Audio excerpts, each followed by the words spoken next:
live. Right. We're 100% Immediately. live. Hopefully our voices sound like us. Right. And my voice sounds like a real person right now. We're still clear on that. It does, yeah. Everybody, welcome to the Orange is the New Black podcast. I am your host this evening. My name is Zim Hude. I am here with Andy Biersack. How are you doing this evening, Andy?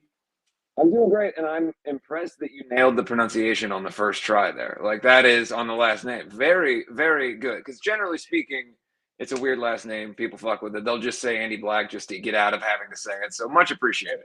No, I you know what's so crazy? When I first ever talked to you, so we were just talking about this off air. When I first ever talked to you, I said, who the hell is this guy? You know, like, so I started like watching some stuff, and then, you know, I heard the correct pronunciation. So that's one thing I wanted to make sure is very clear. It's kind of hard to mess up Zim, so I think I'm giving you the easy way out on that one.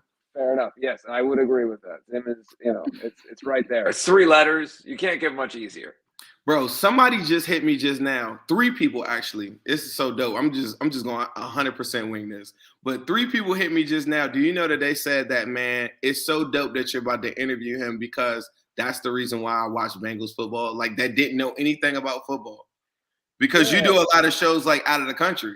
So there's a lot of people that are just rocking with the Bengals on the strength of you're you and you like the Bengals. Well, you know how it is. Like, it's such a specific interest. You know what I mean? Like, I've lived in LA my whole adult life, and you know, I wear Bengals shit most days of my life. And even you know, in the last 10 years, like most places that I go, if I'm wearing a Bengals hat with a B, somebody's like, "Oh, you're a Browns fan?" You know what I mean? Like, there's no awareness for the team, and it's such a bizarre thing to be this team that has a really dedicated fan base, but doesn't really have national or international attention. So for me, growing up in Cincinnati, I grew up in Delhi on the west side, and it's just been such a part of my life, my whole life, that I don't know. I went to Riverfront Stadium as a kid with my dad, season tickets, went to all these games, heartbreak my whole life, and it's just always been, you know, it is like if you get to a position where you have any kind of microphone and people are caring about what you have to say, I've always liked to be able to talk about the things that were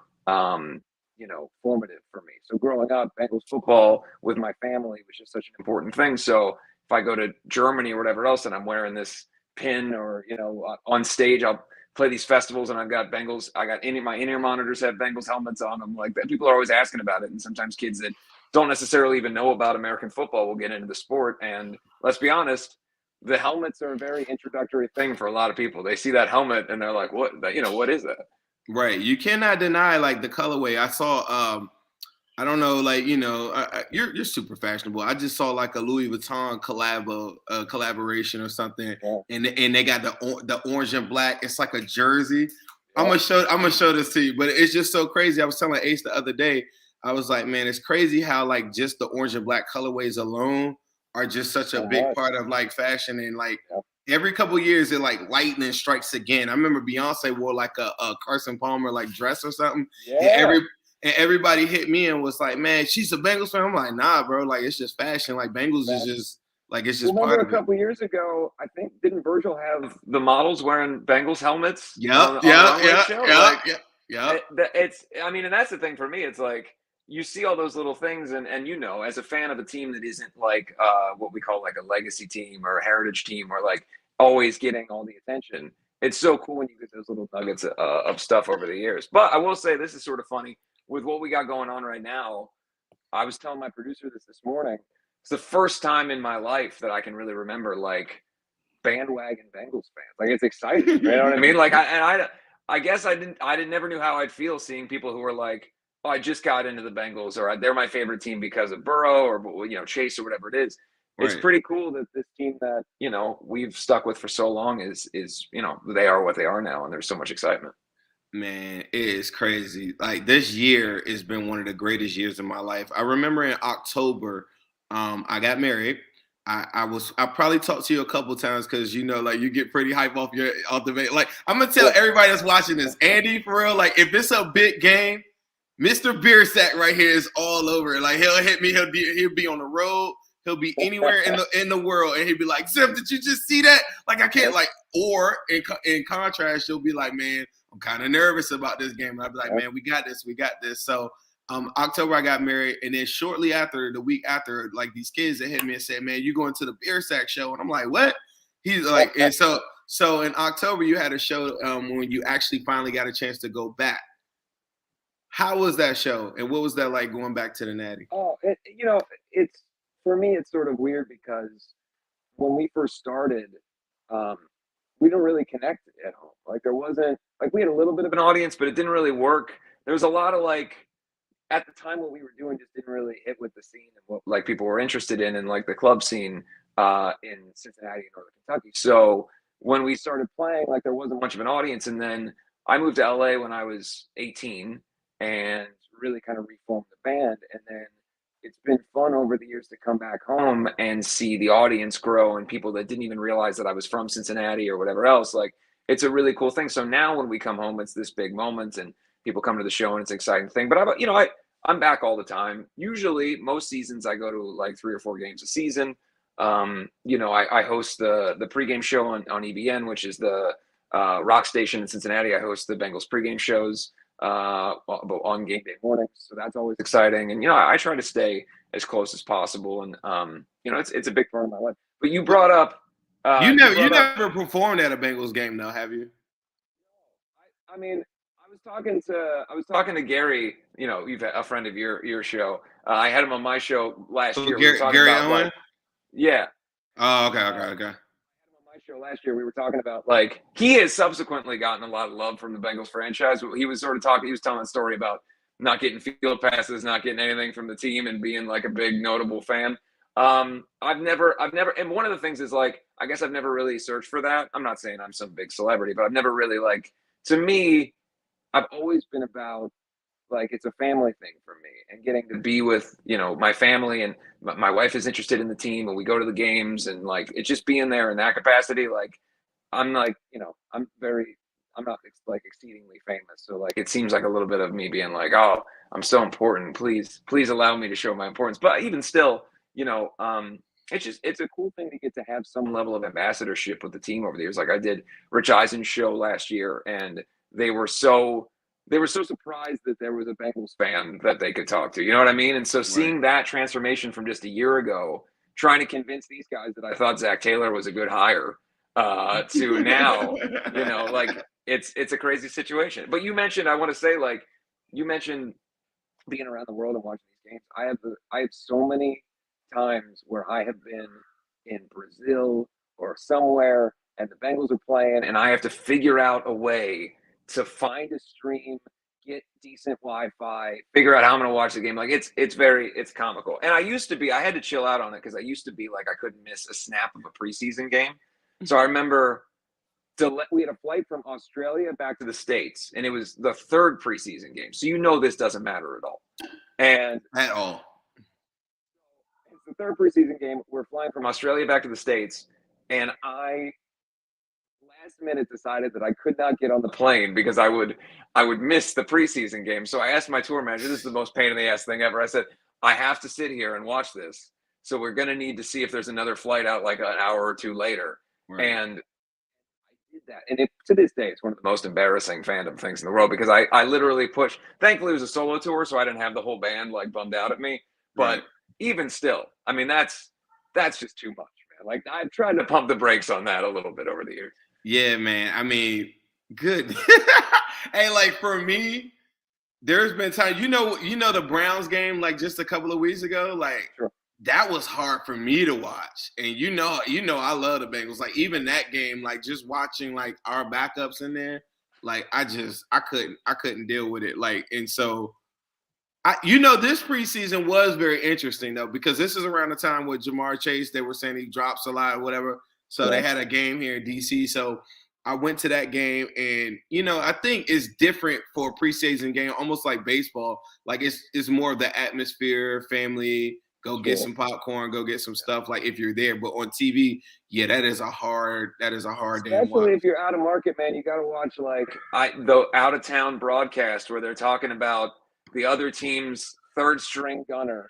You got to hear all about his family life and everything. And you're like, man, this is rough. But I will say, like, it's just like I could go on forever about how to me, like, and this is going to get maybe too pontificating on like how the Bengals football has inspired me in some way, but I've always said that one of the things about me in my life from the time I was a young kid was I was an underdog. I wasn't popular. People didn't see me doing shit in my life, and I just said I always said that I wanted to do what I wanted to do, and I didn't care if other people believed in me. And I always thought it was so funny and emblematic that the sports franchise that I so heavily associated with is one that people, oh, you're a Bengals fan? Sorry about that. You know what I mean? And like just never, no level of respect on any level. And it Hate it. always, yeah, to me, it felt like a badge of honor to wear, you know, my Bengals pins or whatever on my jackets are going around and just like showing this thing that's symptomatic to me of kind of a lot of things in my life, which is that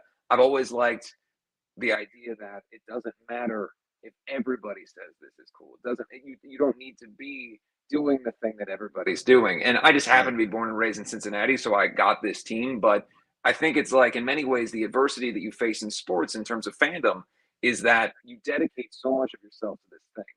And you have no bearing on the actual outcome of what happens, but it means everything to you. And if you care about something like that, you're willing to ride with it through the worst shit ever to where obviously now we're looking at the AFC Championship games and like it's been a long way. Man, listen, the reason why I started doing this, I think it was probably like 4 or 5 years ago. You probably hadn't even ever seen me or anything. I got pretty popular on Instagram because I would do like live streams and stuff like from the games. And at the time, there was no Bengals fans page. This was like 1 or 2. This is just like 5 years ago. This isn't a long time ago. And my only goal, and I say this every time we interview somebody, is wherever I go, I always tell them I'm a Bengals fan. Now, in the secret part of it, there is a family member that played for the Bengals that I always said I'll disclose whenever we win the Super Bowl. Okay. So if that happens, then I'll let that be known. But one thing is, I hate when somebody asks me when I tell them I'm a Bengals fan, then they come back and they say, "Well, like why would you be able?" And that happened to me even last week. I was on the news. And the reporter asked me that question, and I said, and I just ripped off like all these. I said, we got Ocho Cinco, Willie Andersons, I got Ken Andersons, and like, why would you not be a Bengals fan? And she was like, whoa, and for me, that's been my whole goal. When I get to the point when I can go to a gas station all over the United States and I can see a Bengals keychain, and people will stop asking me that question when I tell them I'm a Bengals fan. That'll probably be the day where I'll just say, all right, I'm going to chill and relax, and I'm going to let the kids, like, try to do, like, some of the stuff that I'm doing. But that's what I'm all about is, like, sending this energy to the stadium. I even went to Paul Brown Stadium and told them, I think you should draft Ja'Marr Chase. I walked up to everybody and shook their hand. Anybody in the building, like, hey, you should draft Ja'Marr Chase. Do you know Ja'Marr Chase? Hey, Ja'Marr Chase. I did that for a whole day. Yeah, I was campaigning hard, bro. Like even when Burrow got here, I mean, I was like, I probably lost, thousands, not thousands, but hundreds of followers because I was like, we need to lose. Like it's this guy named Joe, we need to lose. And people were like, you don't ever try to lose. I'm like, listen, like I don't believe in a lot of different things, but I think this is one path that we could take. Well, I mean, look, just to go back to what you said there, I have been, an early adopter in terms of social media because we have to. In terms of your career, if you're a musician, so much of what you do lives on letting people know where your tours are, all that kind of stuff on social media. So I've been around seeing that a lot. And you are right. I'm a person every Bengals podcast every week, everybody, whether that's Locked On, Bengals Booth, what Pac-Man's doing now, like every single one. And I have for years, back when there was like one, or it was just Paul Daner doing the Bengals Beat podcast back in the day. Like I've always been keeping up with everything that's happening online, and there was no central hub of fandom. There was nobody getting people hyped. There was nobody doing what you're doing. And that's why when I found your page, I followed you immediately because it was like, thankful, like this is the kind of personality that can galvanize a fan base. And I think you've done so much to get people hyped, and you do so much as a ambassador for the fan base. I have so much respect for the passion that you show, and I'm a big fan. That's crazy. like for you to say that, like, that's super crazy. Wow. let me ask you this. Let's move forward. This game coming up. What is this? What does this game mean to you? And what is it? Like, what do you think? Let me start there. What does this game mean to you? We pull this bad boy. I'm going to the game. Yeah. I mean, well, first of all, I guess I never considered what this moment would be like. You know what I mean? Because like, full disclosure, like I grew up around, like, my dad's family's from Wisconsin and they're all Packers fans. So I grew up around like the expectation of winning for them. They didn't really see this as anything other than just something that happens to them. And I never really internalized the idea that like, oh, this could happen to the Bengals and it could happen fairly soon in my life. I guess I just always thought like maybe when I'm 80, the law of averages will eventually come around for us. But the fact that it's here now, I want them to win genuinely. And I think that everybody says like the house money thing and we're just happy to be here and all that stuff. But I think it's a valid point. You look at Drew Brees, look at the Saints, one Super Bowl and always knocking on the door, years of success, but one Super Bowl victory. And I mean, I might be wrong here, but is it one appearance? I don't know if they ever made it back. And I think that when you're in a situation where we have the team that we had the luck with in terms of kind of being really healthy all year round, you've got a situation where the division kind of collapsed around us, as you've heard said a million times before. I just want them to win. And if they lose, I will still be happy that we got this moment. I'll still be excited. But I don't know about you. Like, I think you're the same way. Like, I want to see him win, and I think that there's a path to it. And I think that, like usual, we enter into this as underdogs with Chiefs fans saying it's impossible for us to beat them, despite the fact that the Bengals beat them very recently.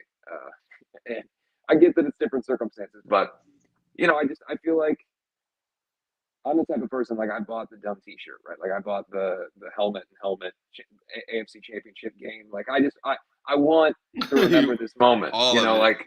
Yeah, and so I don't know. It's from a fandom perspective, I get more excited every day that we're in this position because it's just something that I didn't. It's not that I didn't believe it could happen. I just didn't know it would happen this quickly. Right. I think so. One thing you were talking about, like what I've been doing. One thing that I pride myself on too, and I think you're really, really good at what you're saying as far as like you going to every podcast, listen to all these different podcasts on Twitter. Something that we've unveiled, like I think recently, is like we've been having these Twitter spaces where there's like these big time debates where like we're just now stepping the game up for like Bengals fans, and we're like, because the narratives are so easy to fall in. Like I told everybody, I said the day when he got sacked 9 times, Joe Burrow got sacked 9 times. I said, when y'all wake up tomorrow, they're not going to talk about us winning that game. They're going to talk about him getting sacked 9 times and use that as like the forefront of the storyline. And then they're going to go to Pat Mahomes and Josh Allen and be like, they had this epic battle or whatever. And I was like, that's cool. That's cool. But at the same time, what we're doing is like getting all our information together, and we're like literally going to battle with like all the fans. So like even last night, we went up against all the Chiefs. I mean, it was like 500 people in there. Like it was crazy. So we're just going and we're challenging each other as fans. Like you talked about the energy, like as just fans. Because what did Joe Burrow come to the mic? He says, this is the standard. Like we're going to playoffs every year or whatever. So I'm like, as fans, like we can't just be running with these other narratives. We got to go get our own information and speak the truth to these people. And that's one thing that I've been trying to like push a lot further. And I think this game to me, I will be crushed because I just know how life is. It's easy to say, man, they'll be back here every year. And I really, truly feel that way. But when that window of opportunity comes, like, you're probably a bigger testament to that. Like there's probably different instances in your life where you're probably like, man, if I didn't do that, I probably would have never made it here, or my band would have never got, would have got there. So it's like, I believe in that too. And that's where I'm like, man, I need this win. I need to win really bad in that regard. Cause you never know. I agree with you. One of my close friends, the producer of my most recent record, a guy named Eric Ron, he is a lifelong Browns fan, dedicated Browns fan. And last year, obviously we're in a different situation. They have a different quarterback situation than we have. But last year, he was walking around, and we were kind of teasing about it today, walking around like, oh, this will be every year now. and they're already seeing a very different season. They had COVID, other situations, but and again, I'm not trying to compare our situation because obviously we believe more heavily in what we've got going on in terms of our young team and Joe Burrow in particular than what they've got going on. But I will say, you look around and you want to take advantage of those opportunities, and I don't want to say, oh, we'll never be back, because I don't think that's the case. But you never know. And here we are, we're knocking on the door, one win away from. And by the way, LA, where I live, the Super Bowl is here. My whole life, I thought well, this is the thing. My whole life, I thought, and I don't even want to get into this because it's like down on. I don't want to say anything about us getting the Super Bowl because I don't want to jinx it, right? But I always thought if there was a situation where the Bengals were going to be in the Super Bowl, I would go no matter where it was, right? And now that we're in this situation, the only thing I can think of is if we win on Sunday, like I want to fly home and be in the living room of my parents' house where I grew up watching these games. You know what I mean? Like, it would be awesome to be at the game. I'm trying to go. I know, but see, the difference is like, I every preseason game, every game, whether we were at the stadium or there, there's no feasible way that I could get the whole family out here, but we can all get together in the snow in Cincinnati in that living room where we watched all these games. So maybe I go, maybe I fly the other way and fly away from the Super Bowl and go watch it on the TV in Cincinnati. I don't know, but who knows? Look, I don't know. I don't want to say anything because we got to get through Sunday first.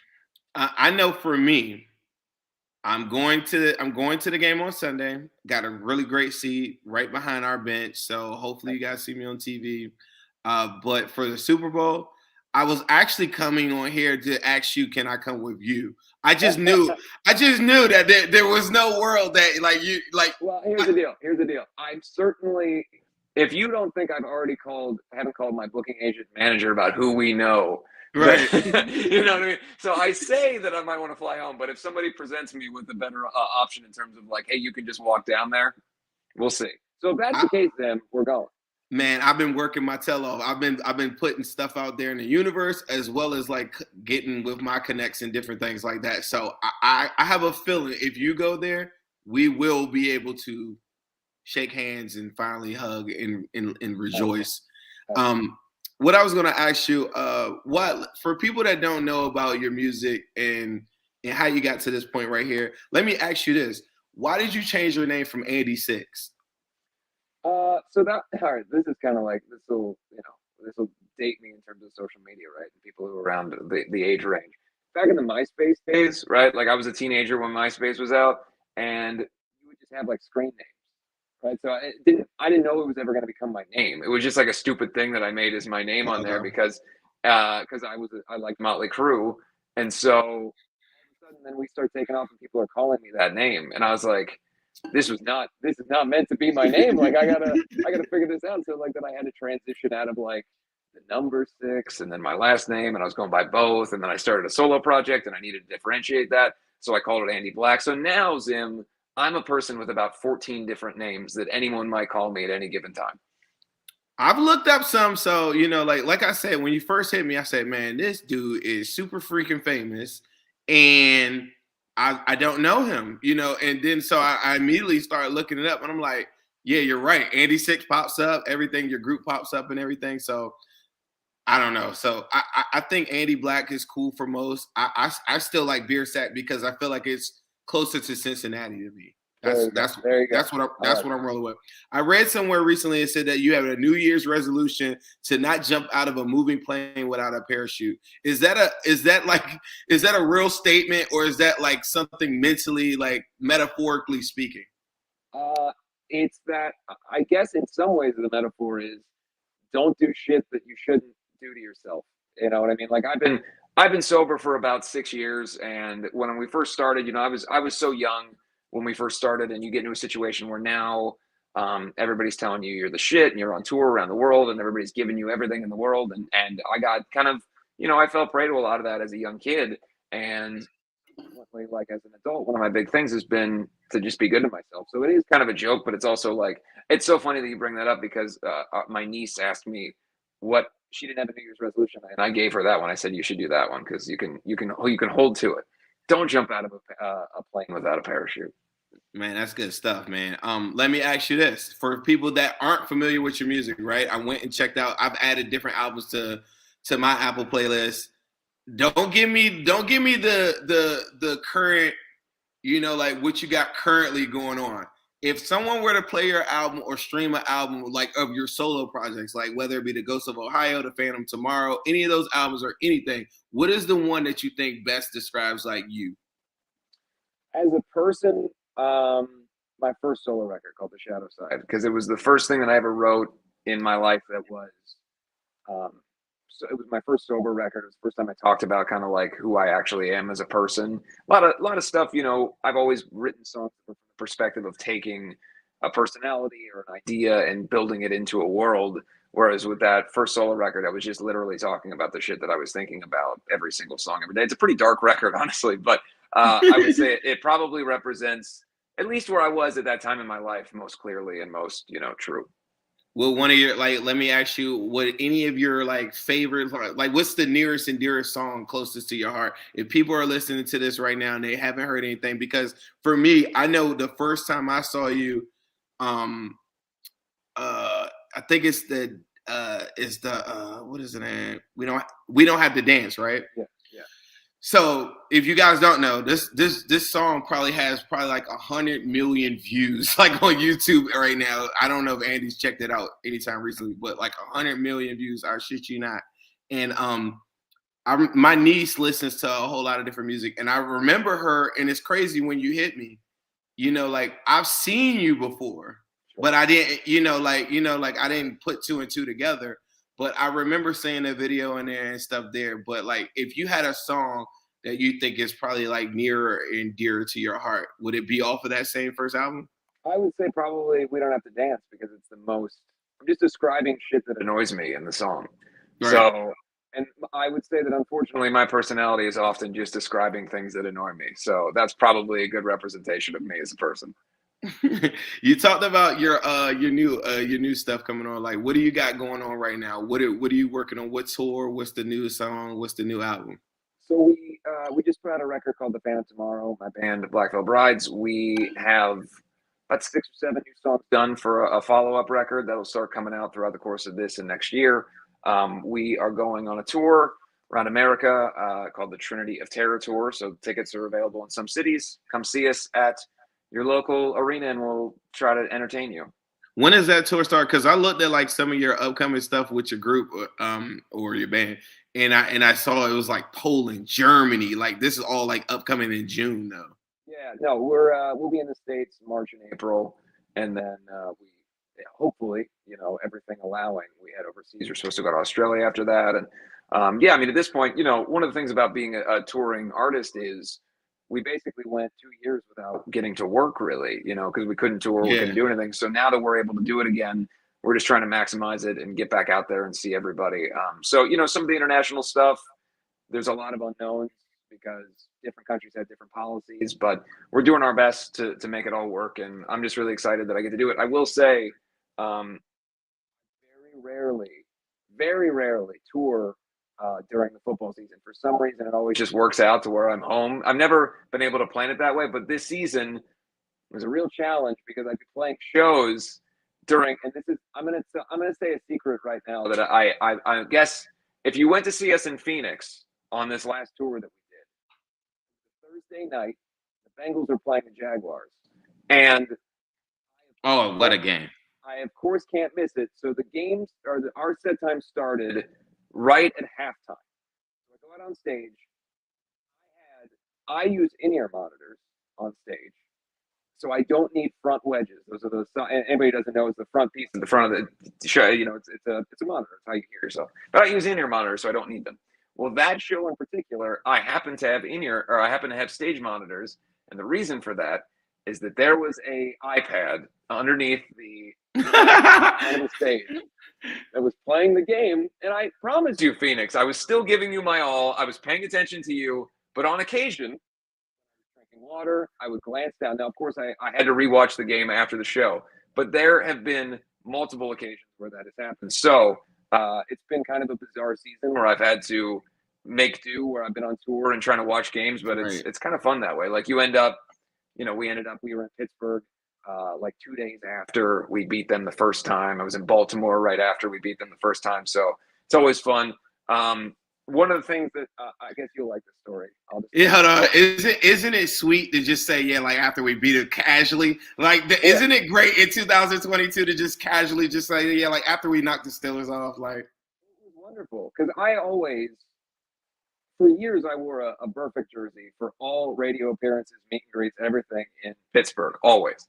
And normally they'd be like, yeah, but you guys lost, right? So then I'd be like, oh, this was the first time that I got to do it and rub it in. But one of my favorite things that I've ever done on stage related to the Bengals is in 2018, we were on tour and we were playing in Pittsburgh. And the day before, we had a day off, and I went to Cincinnati and I went to the pro shop, and I bought every little Nerf ball, towel, hats, keychains, every possible little like knick-knack thing, and I bought them out, every single one that they had. I the next day, I autographed all of them, and when we came out for the encore, I had everybody in the band wore a Bengals jersey, and one of the things that I love about when you're on stage is if you throw something out into the crowd, people will instinctively grab it and they're excited about it.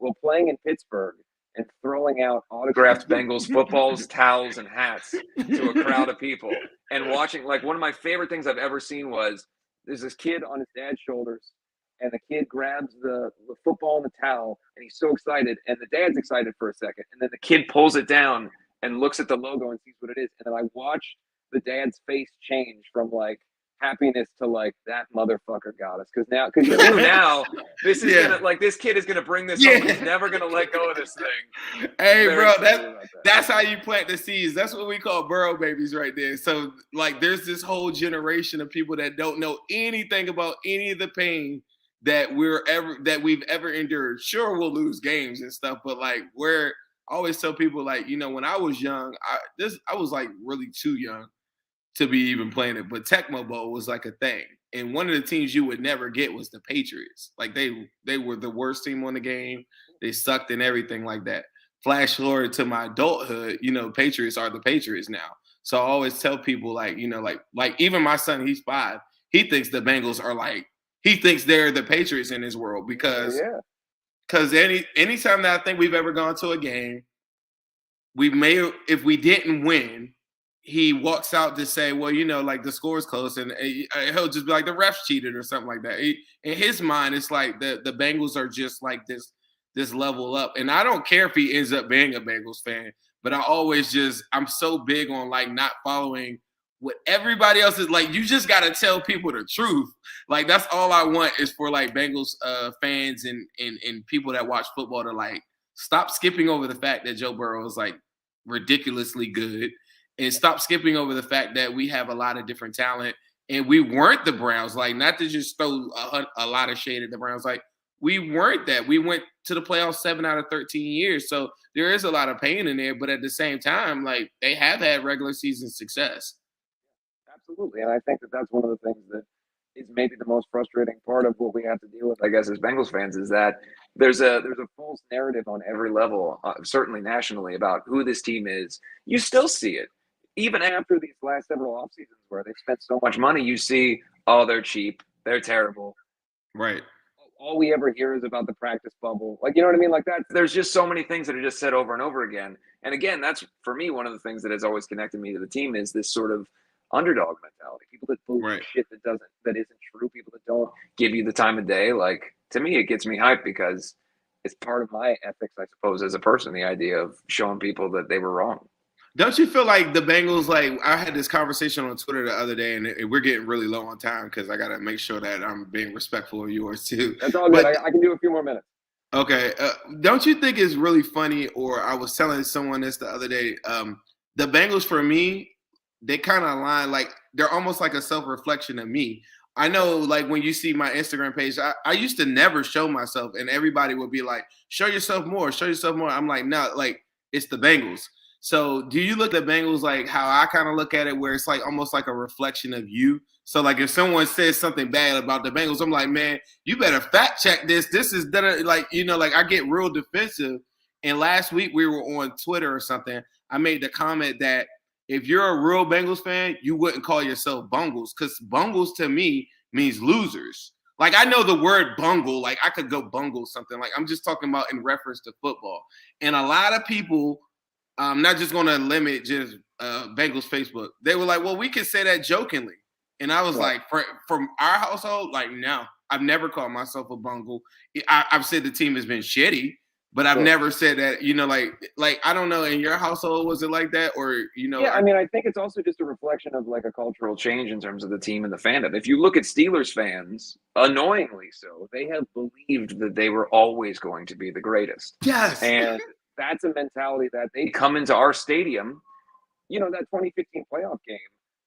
One of the most miserable parts of being at that game, obviously the end of it was terrible, right? But just having to experience what we felt as dread and fear of the situation, and all of them walk in and sit down believing that no matter what, they were going to win that game. And there was never any fear in their hearts. And that's continued my whole life in terms of being a Bengals fan versus their fandom. I think we have to, again, taking this to the degree that you're kind of taking it in terms of self-reflection, we have to take on the idea that we believe that this team is going to win and not be so self-deprecating or self-effacing, because you got to believe, man. You're right. Right. And that doesn't mean that I can't criticize or expect or demand that my team is better. Sure. It's just, we got the world, like you said, in this underdog mentality, you got the world telling you that you suck. I don't need to beat myself up. You talked about some of your victories against, and being sober for 6 years. Like, imagine you going back and reflecting every day of your life, thinking about your lowest times. Like, we're not here to do that. We're here to, like, be better every single day and be what we were born to be. And that's excellent. And I cannot go back. Like, that's just the type of person I am. Like, today is today, tomorrow's tomorrow, the past is the past. I say that a lot to my son. But for me to sit there and dwell, or even I think even the game I talked about where they had 9 sacks, I'm like, okay, cool. He had 9 sacks. I get it. The offensive line needs to be fixed. But you think that I'm about to get on a show after we're going to the AFC Championship and talk about like us having sex? It was like, Zim, you're not being realistic. I'm like, I mean, I know what happened, but bro, but the Bengals are 2 games away from going to a Super Bowl. Yeah. No, you're right. And I think that, again, to bring it all back to Sunday, this is a fucking awesome moment that we're in right now. All of us, not just, obviously the word we gets thrown around a lot and people get mad about it. And I think that what people don't understand when you identify as we is it's more about, it's not that any of us think that we're on the field and that we're the ones doing the thing, but it's more about the idea that you have associated yourself to this thing. You have given yourself, to some degree, you've certainly given your money, your time, and your heart to this thing. So the positives and negatives are things that affect you directly. So I say we. And when I do on my radio show, I say we. And people will sometimes say, like, well, you're not a player. And to me, I understand that. No one is thinking that I am a professional football player. Understood. But I certainly care. You're a handsome one. Very handsome football player, Andy. Thank you very much. But I will say, it's more about just caring about this. And we really give a lot of shits about this. Andy, what is it going to take for the Bengals to win this game on Sunday?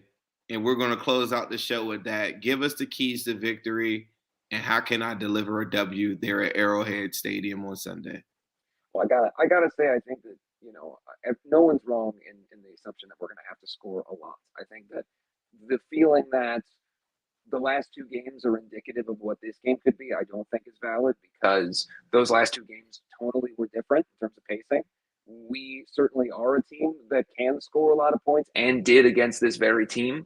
Yes. But I think one thing that's kind of going under the radar is the complete removal of Joe Mixon from the conversation.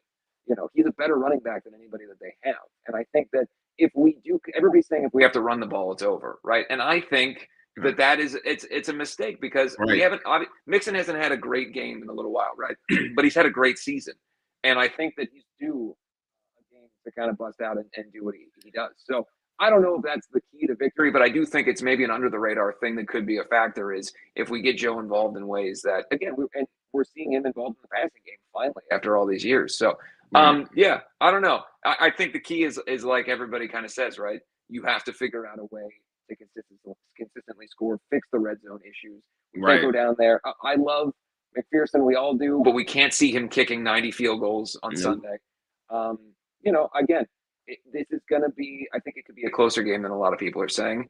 But I also really want it to be a giant blowout where we're winning by a lot at halftime. Man. I want that. I'm not saying it's going to be that, but wouldn't that be the shit? If it's halftime and we're up 3 scores, like, just come on. I think I would just melt. Bro. A huddle. Whatever happens, if it ends in a W, just check my Instagram, check my Twitter, because I'm whatever you thought you would have did if you were there, especially if it's 3 scores. Yeah. Like at halftime or something. Checking it. Oh my goodness. Like, listen. Like a game like that. You have to figure out the LA trip. Listen. I think there's a world where you can maybe like do a little bit of like, some of that Cali, back and forth. We'll see. Look, I can't say anything. The Bengals have never been in the Super Bowl, so I could never possibly know what that moment will do to me. So we'll see. I might ascend into the sky, sort of just into the sun, and then burn up because that'll be the final moment of my life. I don't know. Who knows? We don't know what's going to happen. If the Bengals win a Super Bowl, I'm going to tell you this right now. I'm going to do this for you. You tell your band this. I'm going to get a BVB tattoo. Excellent. It might be really small. That's okay. I got Bengals tattoos that are pretty small. You could figure it out. I'm looking for the right artist to like really like murder out my whole back. But I'm going to, just because I feel like some type of connection to what you've done and what you've gotten in the inspiration I'm going to get a BVB. And I have another thing where I have to get like one of my locks. I got to like change it orange or something as well. But those are 2. All right. How about we'll go back and forth here. I'll get Zim, the name Zim, tattooed. I'll get if that's the deal. All right. We'll shake on this virtually. There you go. Let's go. I'm saving this, and everybody right here is watching this too. So that's they win the Super Bowl. I might tattoo the fucking old Bengal tiger logo on my face. I don't know what I'm liable to do. If we get a Super Bowl, we collectively just got a link for some part of town at some point, and we're gonna go do some of that cool stuff together. I'm gonna it might take me days to get like my tigers and stuff like that. I don't have as many tattoos as you, but 100% you have my word, BVB, somewhere on me. I'm getting Zim. Maybe I'll get it underneath. I got the helmet here. Maybe we'll get it underneath the helmet. I think I might get it somewhere, like in the inside of my elbow or something. I'm gonna pick somewhere like that. But we'll figure it out. But I got you. I appreciate you. Please tell everybody where they can check you out on Twitter, Instagram, anything right now. At Andy Black on everything. And then if you're interested in the band, it's Black Veil Brides, streaming everywhere. Look us up, and my solo music is Andy Black. But more than anything, a most sincere hooday to everyone watching this. And let's get a W on Sunday. Yes, sir. Appreciate you all for checking this out. This has been like a bonus coverage. It went a little bit longer than what I thought, but that's awesome. I think it's really cool. Appreciate you, Andy. Till the next time, hooday, my brother. Thanks, man. Appreciate it.